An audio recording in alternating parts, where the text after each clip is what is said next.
First year का सबसे पहले रिजल्ट देख लेते हैं। आशीष कुमार 0 नंबर। इसको एग्जाम देने नहीं आ रहा है कोई, इसको बताओ कैसे करना है, सबमिट करना है एग्जाम, है ना। आशीष कुमार आया है जी, क्लास में नहीं आया है। जिससे भी इसको बात होती हो वो इसको बताएगा कि कोई भी क्वेश्चन अटेम्प्ट करने के बाद उसका आंसर को सबमिट करना होता है, ये सबमिट नहीं कर पा रहा है। अमन कुमार 98 नंबर, हमेशा की तरह, बहुत बढ़िया। और अंकित कुमार 72 नंबर, 90 नंबर आशुतोष शर्मा, बहुत बढ़िया। और Deepak Kumar Das 38 number, 56 number Deepu Kumar, Kaushik Kumar 88 number, काफ़ी ज़्यादा इम्प्रूवमेंट है। और इसके बाद मानस कुमार 82 नंबर, 34 नंबर लाए हैं मनोज कुमार, फरहान अख्तर 32 नंबर, शहर आलम 82 नंबर, बहुत बढ़िया इम्प्रूवमेंट है। इसके बाद 86 नंबर टूनू कुमार, हमेशा बहुत बढ़िया। और 36 नंबर है विकास कुमार। अजीत कुमार तुम एग्जाम नहीं दिया है जी? अजीत, नहीं सर, घर पे नहीं थे। ये कौन सा बहाना हुआ रे, घर पे नहीं थे? सही बहाना तो मारा सर। अमन को बता दिया सर। अमन, अमन मतलब अमन को क्यों बताया तुम? है लॉकडाउन का बहाना है सर। अमन क्या है मतलब? अमन को तुम बताओगे कि हम कल एग्जाम नहीं देंगे? वो तुम्हारा यस सर। छुट्टी सैंक्शन करता है अमन।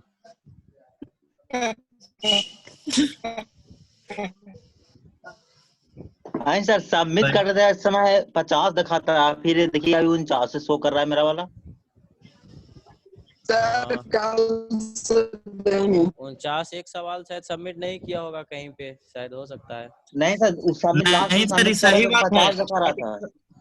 हो सकता है कुछ परेशानी के कारण हुआ होगा ऐसा, या फिर एकाध क्वेश्चन सबमिट नहीं और हो यही पाया चलते होगा। एक दिन हमको जानते हैं नहीं, 98 नंबर पर अटक गए थे ना, तो उस दिन हम सेंचुरी मारिए देते। 2-3 दिन ऐसा हुआ मेरे साथ सर। अब रोज देख रहे हैं यही वाला क्वेश्चन, यही वाला हम देख रहे हैं प्रूफ में। अच्छा, ये परेशानी आ रही है। चलिए इसको हम देखते हैं, अगर ऐसा हो रहा है तो, है ना। कल मेरे भी साथ हुआ था ईएस में। करता है सर, जब सबमिट करते हैं ना तो लास्ट में शो करता है कितना क्वेश्चन अटेंड किया, कितना नहीं अटेंड किया है। हाँ, तो उसमें शो करता तो सही 50 हुआ, बात फिर बोल देखिए रहा अभी है सर। 49 दिखा रहा है। चलिए ठीक है। सर भी ये दो चीज, छूट गया, मेरा 50 शो ये कर रहा जो भी था। परेशानी है ना, ये सारा परेशानी जो है वो हम लोग रिजल्ट देखने के बाद का देखेंगे और सोल्व करेंगे उसको। फर्स्ट ईयर का रिजल्ट हो गया, सेकेंड आपका ईयर। जी सर। देखिएगा 2 दिन एग्जाम में है सर। हाँ, 2 दिन है ना। तो फाइनल एग्जाम है तुम्हारा जो सैटरडे को होने वाला है, उसकी तैयारी में लगे कल रहिए छुट्टी अब। नहीं रहेगा सर? तीन है सर, सैटरडे को फाइनल एग्जाम होगा। मुहर्रम लगता है। उसके बाद नोटिस मिल जाएगा आप लोगों को, टेंशन मत लीजिए, जो भी होगा। 29 चलिए तारीख लगा कल आप मुहर्रम ही दिखा का रहा ना है। पर आए सर। सबका होगा रिजल्ट। सैटरडे के हर सब्जेक्ट के मतलब ईडी थ्री नहीं, सब। सारा सब्जेक्ट का होगा, हाँ। और वो जो भी होगा तुमको बता दिया जाएगा पहले। अभी पहले रिजल्ट देख लो। आकाश कुमार का 72 नंबर आया है। और इसके बाद अंकित कुमार 68 नंबर। अंकित तुम्हारा नंबर नहीं बढ़ पा रहा है। अंकुश कुमार 70 नंबर। हिमांशु राज 96 नंबर, बहुत बढ़िया। और 66 नंबर आया है दिलशाद आलम का। और एमडी जावद का 44 नंबर। नवीन कुमार 44 नंबर। 42 नंबर पुरुषोत्तम सिन्हा। रमेश कुमार दास 44 नंबर। और रोशन सब कुमार पास है, 26 ये वो नंबर। फेल कर गया। एक लड़का फेल किया है, रोशन कुमार, है ना, 2 लोग।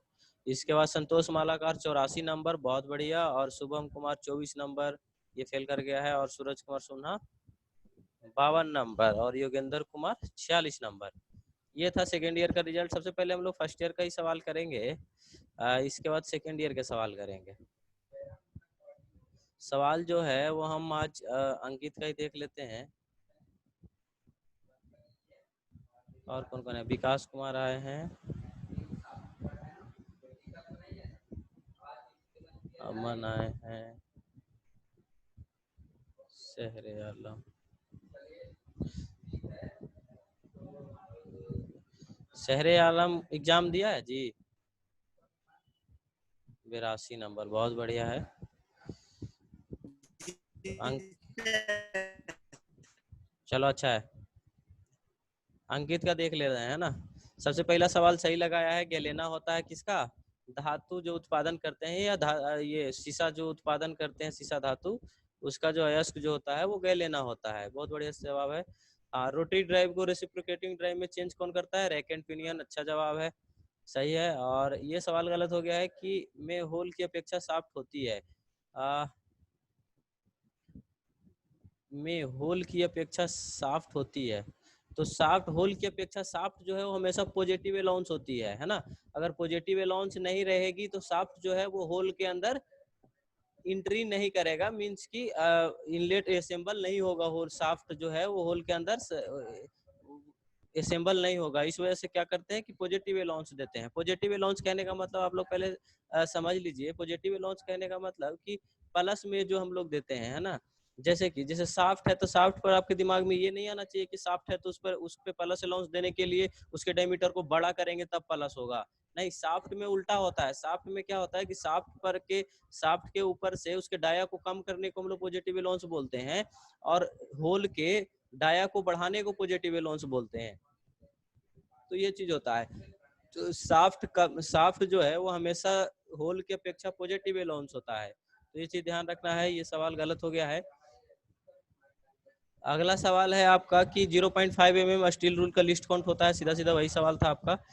इसके बाद है कि 0.83 से कम कार्बन वाली प्लेन कार्बन स्टील की नॉर्मलाइजिंग का टेम्परेचर क्या होता है? तो अपर नॉर्मलाइजिंग जितने भी लगभग करते हैं हम लोग, वो अपर क्रिटिकल टेम्परेचर से ऊपर ही करते हैं हीट करने के बाद, तो वो हो जाएगा। ड्रिल किए गए छेद को फिनिश करने की प्रक्रिया क्या है? ये सवाल कैसे गलत हो सकता है? ड्रिल करने के बाद ड्रिल करते हैं, जो होल जो बनाते हैं हम, होल में जो रफनेस आ जाता है उसको फिनिश करने के लिए रिमिंग का प्रयोग करते हैं, रिमर का प्रयोग करते हैं, रिमिंग ऑपरेशन करते हैं। तो ये काउंटर सिंकिंग कैसे हो जाएगा? काउंटर सिंकिंग हम लोग किस लिए करते हैं? रिविट के हेड को बैठाने के लिए करते हैं, है ना। उसमें लगाने के लिए रिविट के हेड को अच्छे से बैठाने के लिए सरफेस पे या फिर किसी जॉब पे हम लोग काउंटर सिंकिंग करते हैं। तो उसमें कैसे हो जाएगा? ये तुम्हारा गलत है, ये सवाल नहीं होना चाहिए था।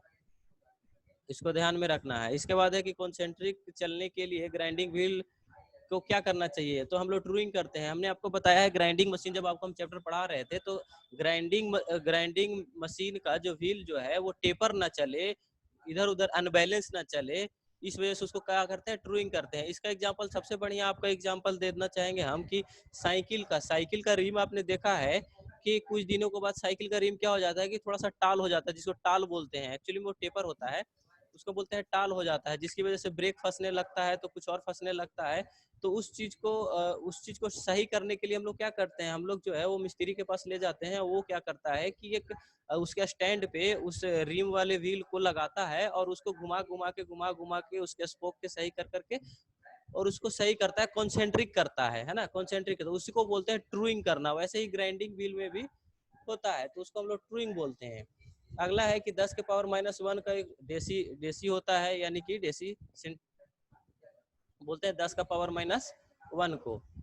10 के पावर 6 को उपसर्ग को हम लोग मेगा बोलते हैं।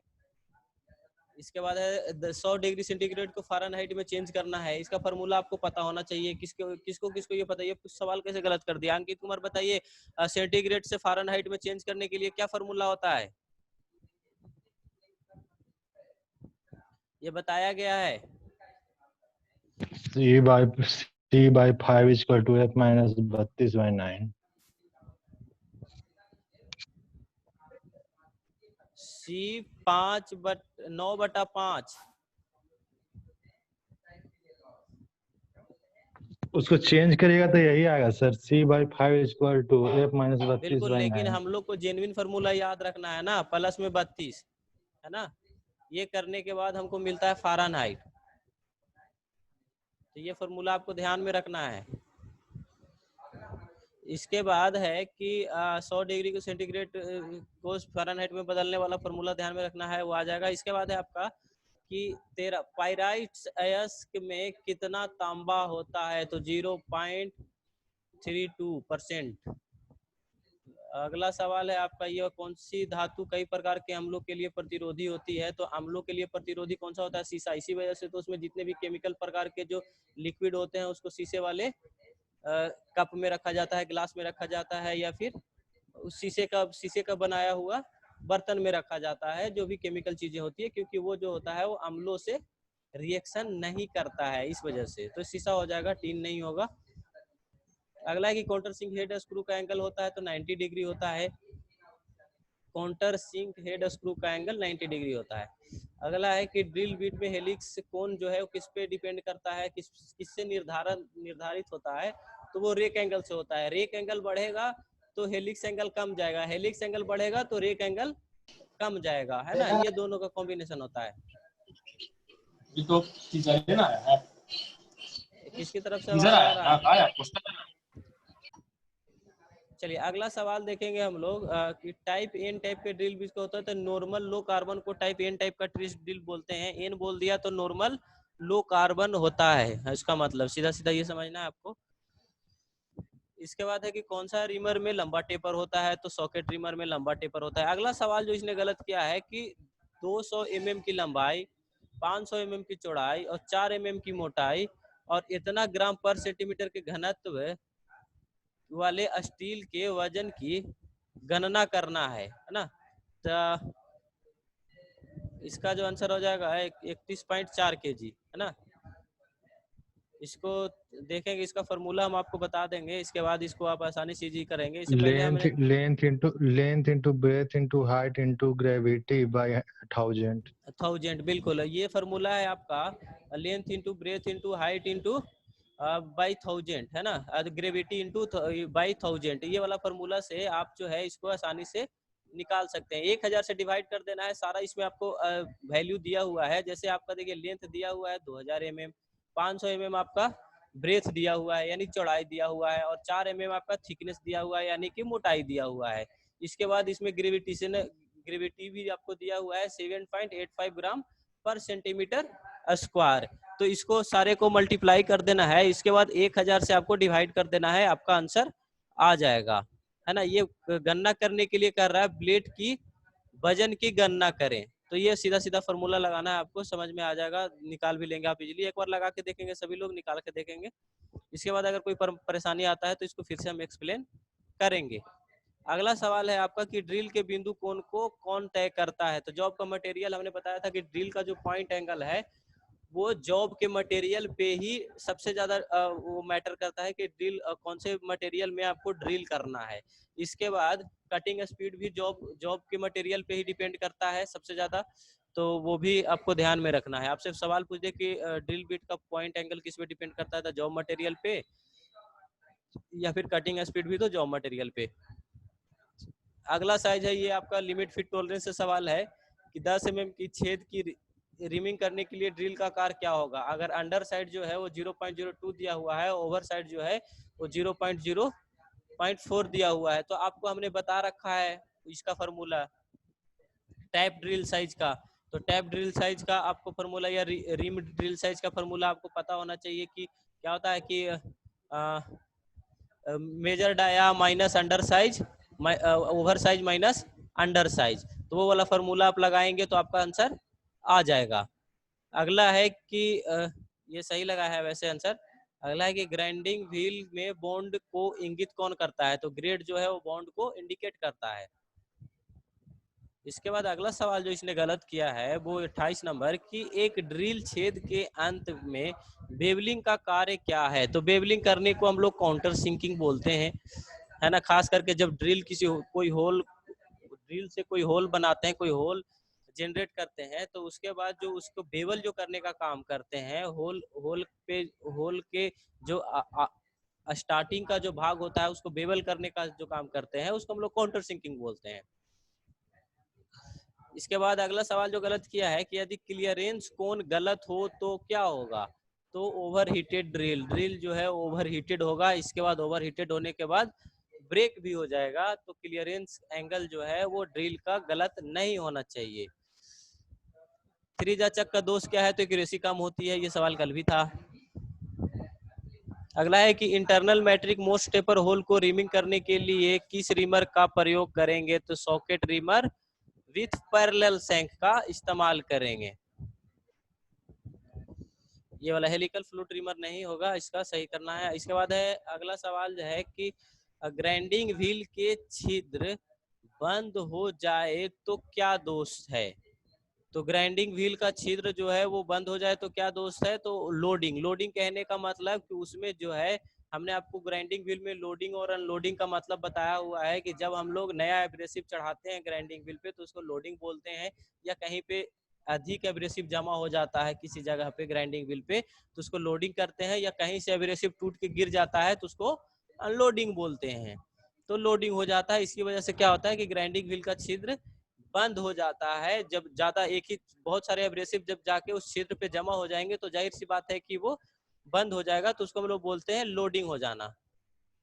अगला है कि किस कास्ट आयरन में मशीन टूल में कंपन और टूल्स कैटरिंग को कम करने के लिए करने की क्षमता होती है? तो ग्रे कास्ट आयरन में। ग्रे कास्ट आयरन जो है उस ग्रे कास्ट आयरन का इस्तेमाल हम लोग सबसे ज्यादा मशीन टूल्स या फिर मशीन बनाने के लिए इस्तेमाल करते हैं, क्योंकि वो जो है वो वाइब्रेशन को बहुत ज्यादा ऑब्जर्व करता है और इसके बाद उसकी कंप्रेसिव स्ट्रेंथ जो भी होती है वो बहुत ज्यादा होती है। इस वजह से ग्रे कास्ट आयरन का इस्तेमाल सबसे ज्यादा करते हैं।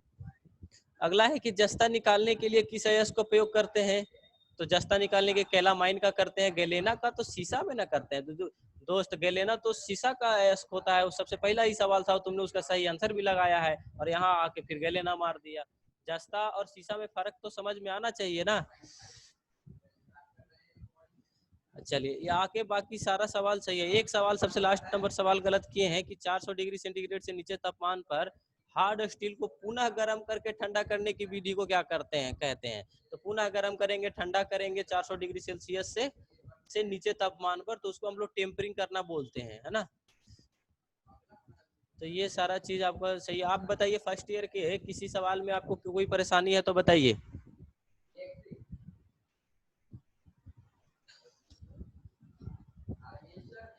कोई परेशानी? रीमर का उपयोग बहुत पहले बताए थे कि छेद को बड़ा करना होता है।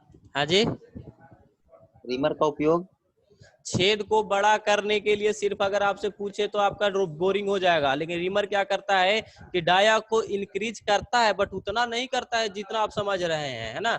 जैसे कोई भी चीज है, अगर मान लीजिए सरफेस फिनिश करने का काम कर रहा है तो इसका मतलब है कि थोड़ा सा तो मेटल रिमूव करेगा ना होल का, तो थोड़ा सा मेटल रिमूव करेगा तो थोड़ा सा डाया इंक्रीज हो जाएगा। तो इसी वजह से कहीं कहीं लिख देता है कि होल को फिनिश करने के लिए और उसके डाया को इंक्रीज करने के लिए किसका इस्तेमाल करते हैं? तो रिमर होगा। और अगर आपसे पूछा जाए कि सिर्फ होल के डायमीटर को इंक्रीज करने के लिए किसका इस्तेमाल करेंगे, तो वो बोरिंग हो जाएगा। समझ रहे हैं? बोरिंग में ड्रिल करने के बाद अगर उसके होल के डायमीटर को और इंक्रीज करना है तो बोरिंग करते हैं, और उस होल का और सरफेस को सिर्फ फिनिश करना है तो रिमिंग करते हैं। इसी वजह से तो रिमिंग साइज दिया जाता है। रिमिंग साइज जैसे 10 mm का अगर तुमको रिमिंग करना है तो 9.75 mm का तुम ड्रिल करोगे टैप। उसमें हमने फार्मूला जो यहाँ पे एक तो तुम्हारा जो सवाल आया था ये वाला कि ओवर साइज और अंडर साइज, वो रिमर करने के लिए वो क्यों आया था? इसी वजह से तो आया था कि रिमिंग करने टाइम क्या होता है कि जब हम रिमिंग करते हैं तो उसको सरफेस फिनिश करने के चक्कर में उसका थोड़ा सा डायमीटर बढ़ जाता है। तो अगर 10 mm का तुम्हारा ड्रिल रहेगा और 10 mm का तुम्हारा फाइनल होल चाहिए और 10 mm पर तुम रिम कर दोगे तो हो जाएगा कि 10.02 mm का हो जाएगा तुम्हारा होल। तो 0.2 जो है आपका इंक्रीज कर गया डायमीटर। तो इसी वजह से रिमिंग करने के लिए ड्रिल साइज हम लोग अलग से निकालते हैं। अगर 10 mm का तुमको फाइनल होल चाहिए तो 10 mm का रिमर करोगे तुम, तो उसकी वजह से उसके लिए क्या होता है कि हमको ड्रिल जो करते हैं वो 10 mm से कम का करते हैं, ताकि रिमिंग करते टाइम हमारा डाया जो इंक्रीज करेगा वो जाके फाइनली 10 mm हमको फाइनल मिल जाए। समझ रहे हो? बाकी अगर सिर्फ अगर आपसे पूछेगा कि होल के साइज को बड़ा करने के लिए क्या करते हैं या डायमीटर को इंक्रीज करने के लिए कौन सा ऑपरेशन करते हैं, तो सिर्फ बोरिंग होगा आपका। पूछेगा कि फिनिश करने के लिए और डायमीटर को बड़ा दोनों काम करने के लिए किसका इस्तेमाल करते हैं, तो आपका हो जाएगा रिमिंग। और कोई सवाल? 37 देख लीजिए सर। 37 रिविट लगाना उसकी लंबाई, ये गलत सवाल है आपका, ये सवाल जी गलत है। इसमें है कि सिर्फ चादर की मोटाई दी हुई है और ना ही हेड का डायमीटर दिया हुआ है और ना सैंक की लंबाई, और ये जो पूछ जो रहा है वो रिविट के सैंक की लंबाई पूछ रहा है। तो बिना हेड की डायमीटर दिए हुए आप कभी भी किसी भी रिविट की सैंक का लंबाई नहीं निकाल सकते, है ना। जी सर। चादर की मोटाई देगा था ना सर, मोटाई तो और हेड की मोटाई चादर की मोटाई दी हुई है ना, जी सर, जी सर। ये चादर की हम मोटाई दी 7.2 हुई मारे। है ना। हाँ जी 3.5 mm अगर 7.2 में चादर है। की मोटाई दी हुई है, अगर उस हिसाब से भी अगर तुम निकालते हो कि 3.5 mm का चादर का मोटाई है, तो 9.8 mm का रिबिट कहाँ घुसाओगे, उसमें बड़ा ना हो जाएगा रिबिट। 9.8 mm यानी 10 7.2 mm हो मारे गया, थे अंदाज से। 10 mm हो गया ना। और 10 mm हो गया और 3.5 mm आपका चादर का मोटाई है, तो बाकी का रिबिट कितना मोड़ोगे, कितना उसको बॉल पिन हैमर से ठोक ठोक के उसको फैलाओगे, है ना, कितना 2 इसलिए तो mm। हम मारे थे 7.2, लेकिन गलत हो गया था। चलिए, हाँ, तो ये सवाल में परेशानी है, ये सवाल रिपीटेड भी सवाल एक है ये, क्वेश्चन एक कल और वाला था सर, नहीं सर, कल के क्वेश्चन था वो सलेज हैमर का, उसका उपयोग बताइए सर। स्लेज हैमर जो उपयोग जो करते हैं वो हम लोग भारी कामों में करते हैं, है ना। भारी कामों में जैसे कि उस स्लेज हैमर का जो बेल्ट बेल्ट बेट मतलब जो हैंडल जो जिसको बोलते हैं हम लोग बेट बोलते हैं अपने देहाती भाषा में, उसका जो होता है वो काफी लंबा होता है, और उसकी जो पिन जो होती है, पिन जो मतलब सीधा सीधा फेस भी जिसको हम लोग बोलते हैं अपने भाषा में, वो बिल्कुल फ्लैट होती है ना, बिल्कुल इस तरह से फ्लैट होगा, इस तरह से कल के क्वेश्चन देखे थे सर, 50% की तो जो इस तरह से होगा तो बिल्कुल फ्लैट पेन होगा और हेलो, भारी होता है ना। अलग अलग ये अलग अलग वेट में भी पाया जाता है ये। इस तरह से आपका हैमर होता है स्लेज हैमर, मतलब भारी कामों में इसका इस्तेमाल करते हैं। तुम जो व्हाट्सएप पे सवाल भेजे थे वो सर यही था कल के क्या? क्वेश्चन देखे थे सर, वो वाला जो मेरा गलत था। तुम व्हाट्सएप पे जो जी सवाल सर, भेजे थे वो यही वाला था? जी सर, किस हथौड़े का प्रयोग भारी फोर्जिंग कार्य में किया जाता है? तो स्लेज हैमर मारे थे तो गलत हो गया था, उसमें आंसर था सीधा पिन हैमर। सीधा pin hammer, straight pin hammer का ही प्रयोग करते हैं हम लोग, है ना। उसमें फोर्जिंग में, भारी भारी फोर्जिंग। फोर्जिंग के लिए सर। हाँ बिल्कुल, स्लेज हैमर का प्रयोग कैसे करेंगे? स्लेज हैमर हमने क्या बताया, स्लेज हैमर जो है वो एक फिक्स अथी का होता है। जैसे देखो इसमें क्या बताया मैंने कि ये फ्लैट पिन होता है, यानी इसका फेस जो है वो फ्लैट होता है। हाँ, फोर्जिंग में इसका इस्तेमाल कर सकते हैं, लेकिन जहाँ पे रफ फोर्जिंग करना होगा ना वहां पे कर सकते हैं, लेकिन जहाँ पे आपको एक्यूरेसी भी चाहिए, फोर्जिंग भी करनी है, वहां पे इसका प्रयोग नहीं कर सकते, क्योंकि इतनी भारी हैमर से अगर एक साथ कहीं पे स्ट्राइक करोगे तो वो क्या होगा कि वो बॉडी जो भी आप फोर्जिंग करके उसका जो क्रिस्टलाइजेशन जो रिक्रिस्टलाइज जो कर रहे हो उसका जो स्ट्रक्चर जो है वो चेंज कर रहे हो, वो उबड़ा खाबड़ा हो जाएगा। इस वजह से क्या करते हैं हम लोग, स्ट्रेट पिन हैमर का प्रयोग करते हैं और उससे जो है वो स्ट्राइक करते हैं, सीधा सीधा स्ट्राइक करते रहते हैं ना। तो इस वजह से हम लोग स्ट्रेट पिन हैमर का ज्यादा प्रयोग करते हैं। स्लेज हैमर का भी करते हैं, लेकिन जहाँ पे रफ फोर्जिंग करना होता है वहां पे हम लोग करते हैं स्लेज हैमर का प्रयोग। तो ये चीज है, ज्यादातर प्रयोग जो स्लेज उसने हैमर बोला का नहीं है गया वो था फिनिशिंग फोर्जिंग हैमर का ये। हाँ बिल्कुल। ज्यादातर जो स्लेज हैमर का जो प्रयोग है वो हम लोग रफ कामों में करते हैं, है ना। जहाँ पे भारी भारी मेटल है, भारी भारी जॉब है, उसको पीट पीट के चपटा करना है, पीट पीट के मोड़ना है ना। तो ऐसे कामों में हम लोग स्लेज हैमर का प्रयोग करते हैं। और कोई सवाल है तो बताइए। और नहीं सर, ठीक है। और कोई सवाल नहीं है?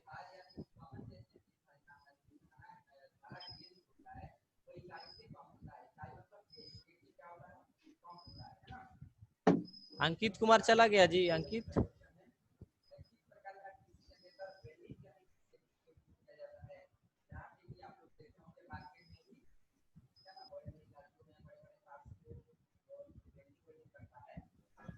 चलिए अब सेकेंड ईयर का सवाल देख लेंगे हम लोग।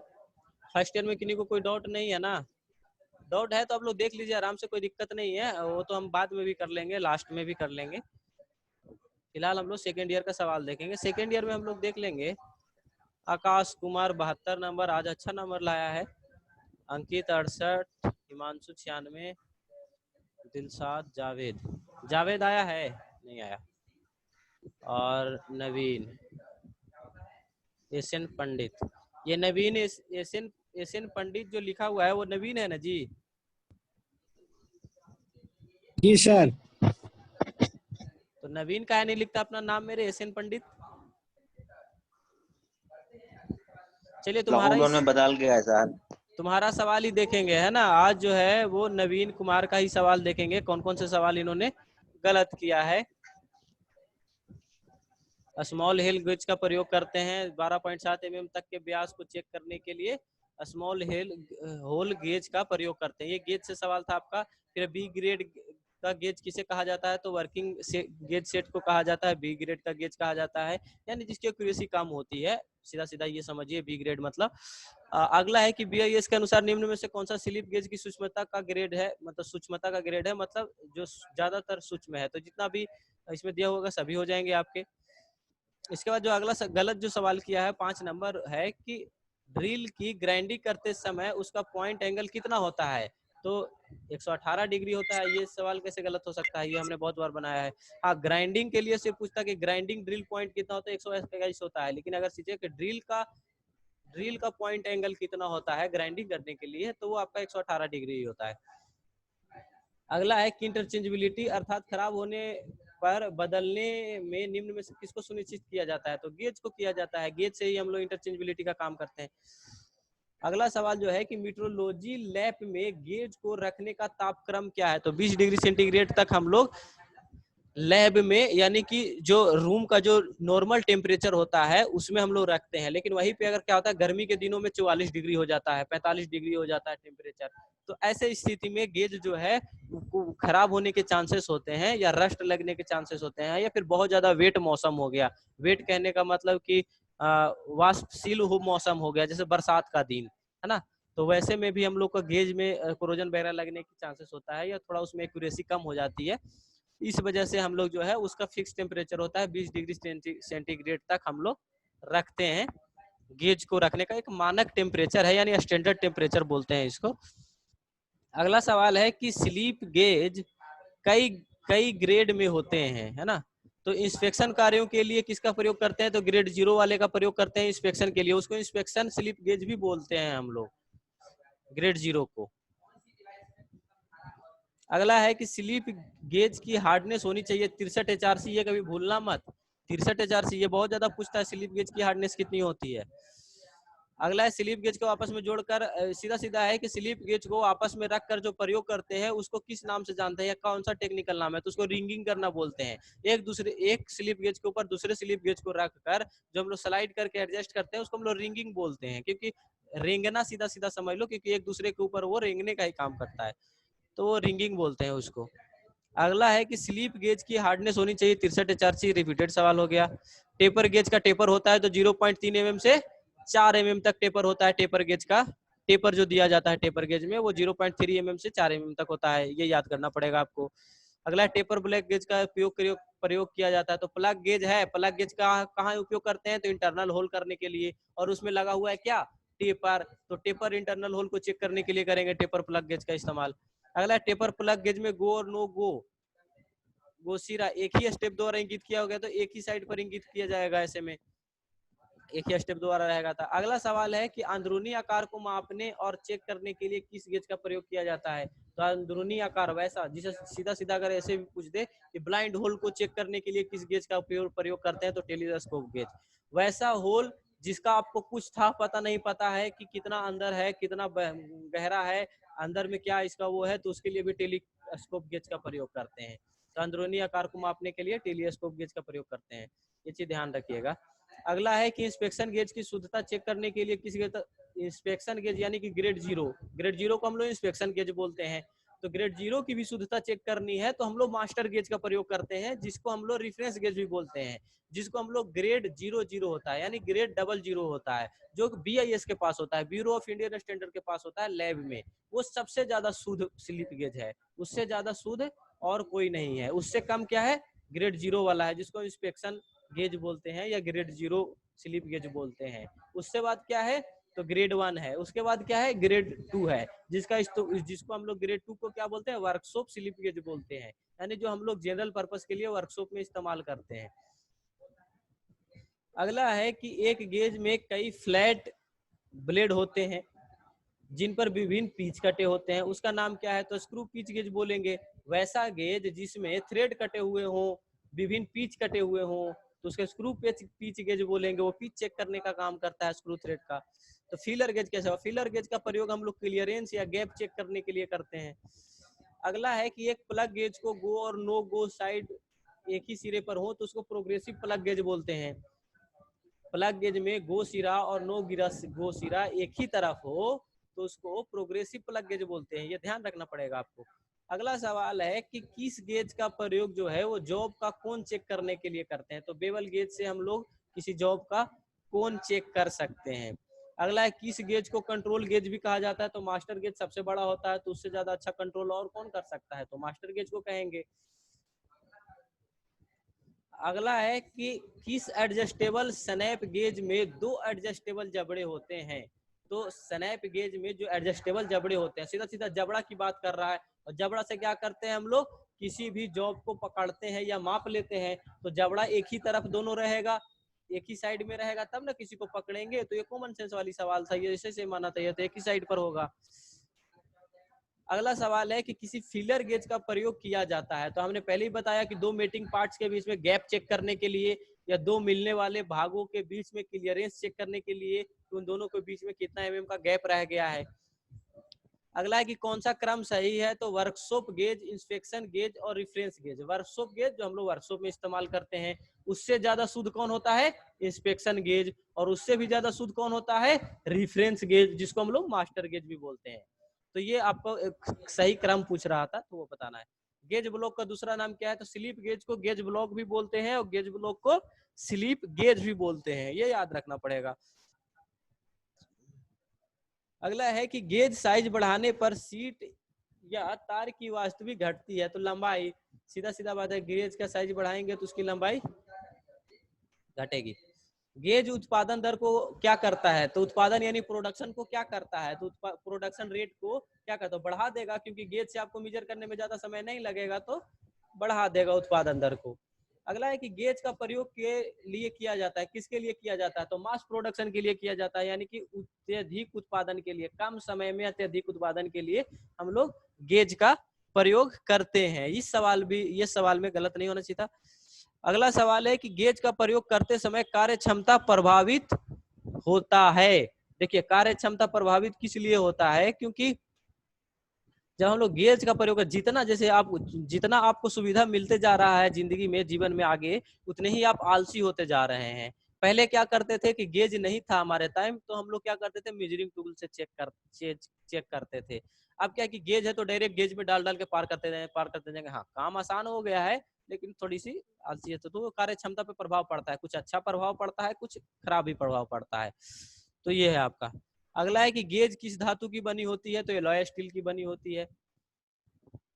अगला है कि गमला बनाया जाता है। तो प्रोफाइल गेज द्वारा बनाया जाता है। प्रोफाइल गेज द्वारा वो ऐसा हर चीज प्रोफाइल गेज द्वारा बनाया जाता है जो गोल आकार में होता हो या टेपर होता हो, गोल आकार में होता हो। जैसे गमला हो गया, कड़ाही हो गया, या फिर कोई भी चीज वैसा चीज जो गोल आकार में बनता हो, उसको हम लोग प्रोफाइल गेज से बनाते हैं, वो या चेक करते हैं प्रोफाइल गेज से। प्रोफाइल गेज का फोटो भी हमने आप सबको दिखाया था, तो कोई दिक्कत तो होना नहीं चाहिए उसमें। अब बताइए सेकेंड ईयर के किसी पर्टिकुलर सवाल में किन्हीं को परेशानी है तो बताइए।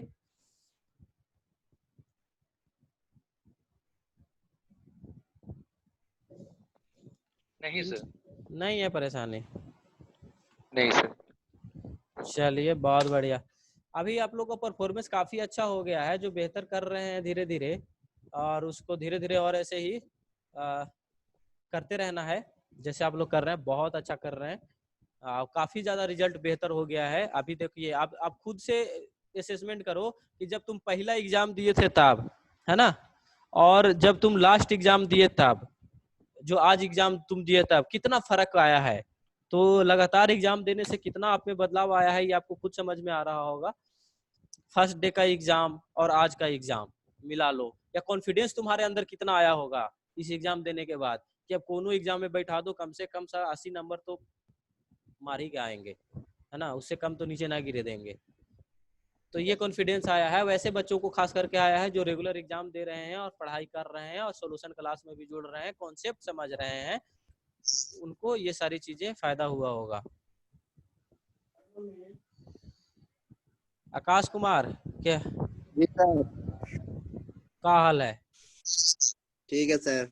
नंबर कम काहे आता है? क्या करे सर, अब चोरी वोरी करे ला मिल ही नहीं रहा कहीं से। यही आदत सुधारने की जरूरत है, और ये आदत बहुत जल्द सुधारने वाला है तुम लोगों का, टेंशन मत लो। बस ऑनलाइन एग्जामिनेशन होने वाली है, फिर तुम पढ़ाई तो अरे करोगे।